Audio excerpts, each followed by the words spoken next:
မင်္ဂလာပါကျွန်တော်စေတံဟုတ်ပါဒီနေ့ကျွန်တော်ပြောမယ့်အကြောင်းလေးကတော့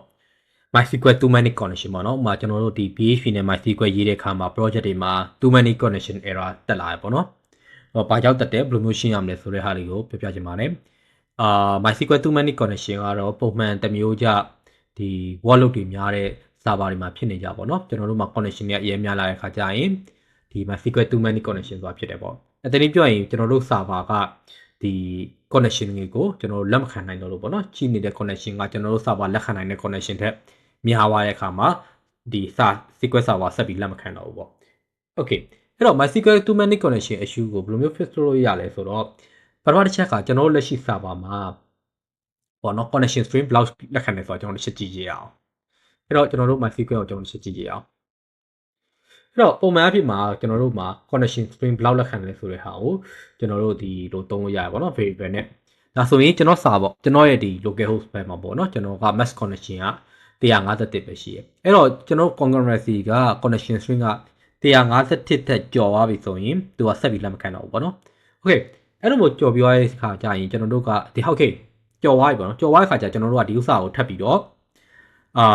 151မခ900လို့600လို့ကျွန်တော်ပြင်ပလိုက်ချင်လို့ရတယ်ရလားဆိုတော့ရတယ်ဒါပေမဲ့ပြဿနာပါလဲဆိုတော့ကျွန်တော်တို့ရဲ့ server ကဒီဟာကိုလက်ခံနိုင်ကြတာပေါ့နော်မှာ151ထက်ကျော်ပြီး200ထိလက်ခံတယ်250လက်ခံတာ300ထိလက်ခံနေတာစတာတွေကိုကျွန်တော်တို့ရင်ဆုံးသိဖို့လိုတယ်အဲ့တော့โอเคကျွန်တော်မသိဘူးဆိုရင်တော့ကျွန်တော်ကဒီ connection string လေးကိုကျွန်တော်ပြင်ပြီးတော့ကျွန်တော်တို့ကစားလို့ရတယ်ပေါ့နော်ပုံမှန်အဖြစ်ကတော့ကျွန်တော်ပြင်တဲ့နေရာ2နေရာရှိရပေါ့နော်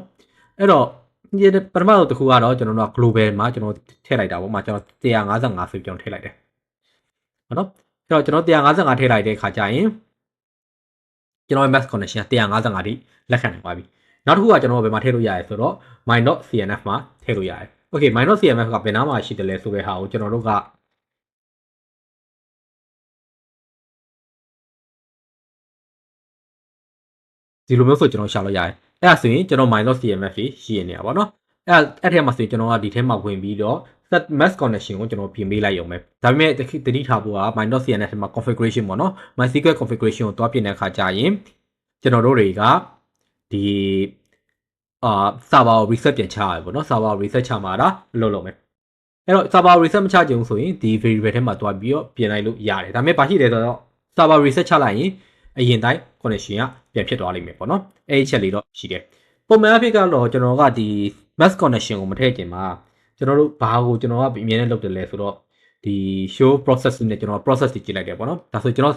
ဒီ query ထဲမှာဘာ process မှမရှိဘူးပေါ့ဒါကြောင့် connection အများများလာဆိုရင်ကျွန်တော် process တွေမှာ process ကြည့်လိုက်တဲ့ခါကျရင်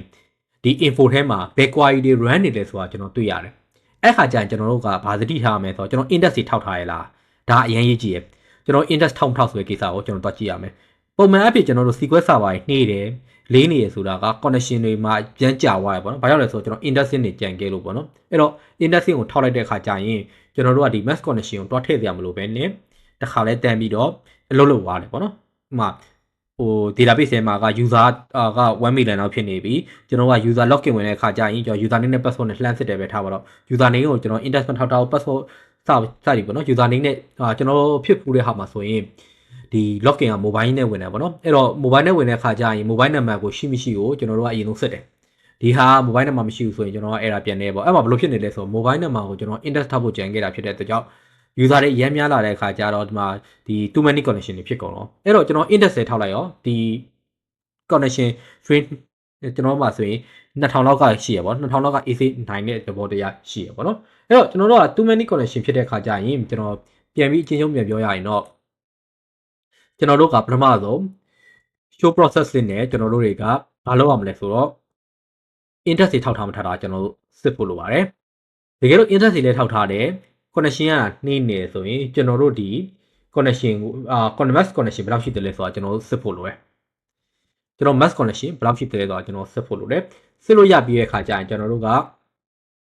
အဲ max connection ကိုကျွန်တော်တိုးပြီးလို့ရတယ်ကျွန်တော်ဘယ်လောက်တိုးခြင်းတယ်လဲပေါ့နော်ကျန်တော့ကျွန်တော်ထည့်တိုးပြီးလို့ရတယ်အဲ့ဒါဆိုရင်ကျွန်တော်အရှူလေးပြေးလဲတယ်အဲ့တော့ပုံမှန်အဖြစ်ကတော့ database လုပ်တဲ့အခါမှာဒီ index ကိုမမေ့ပါနဲ့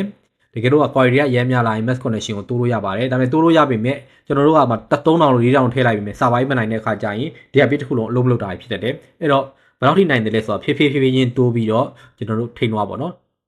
ထိန်းဝါလိုက်ရင်တော့ကျွန်တော်တို့ကဘယ်လောက်ထိနိုင်လဲကို server နိုင်လဲဆိုတော့သိရပေါ့ကျွန်တော် manage server မှာဆိုရင်တော့ဒီ server တစ်လုံးကဘယ်လောက် connection မဲ့နိုင်လဲဆိုတာကိုဒီတစ်ခါတည်းတန်းပြီးပြောထားတာဖြစ်တဲ့အတွက်ကြောင့်ကျွန်တော် connection string ကိုဒီ max connection ကိုစော့တင်တရားမလို့ပေါ့နော်ကိုက server ထောင်ထားတဲ့ဟာတွေမှာနော်ဒီ max connection string ကိုကစားပြီးဖို့လိုတာအဲ့တော့ vertical scaling လုပ်တဲ့အခါမှာဒီ sequence server တစ်လုံးလေးကိုထားတဲ့အခါမှာဒီ max connection ကအရင်ရေးကြည့်ပါတယ်။မှာကျွန်တော်တို့ CPU memory အများကြီးဖြစ်နေတယ် max connection က150ပဲရှိနေဆိုရင်တော့ဒီ vertical scaling လုပ်လဲမထူးပေါ့နော်။အဲ့ခါကျရင်ကျွန်တော်တို့ကဒီ sequence ရဲ့ max connection ကိုမှတွားတိုးပေးဖို့လိုပါတယ်။ဟုတ်ကဲ့ဗျာအားလုံးကိုကျေးဇူးတင်ပါတယ်ခင်ဗျာ။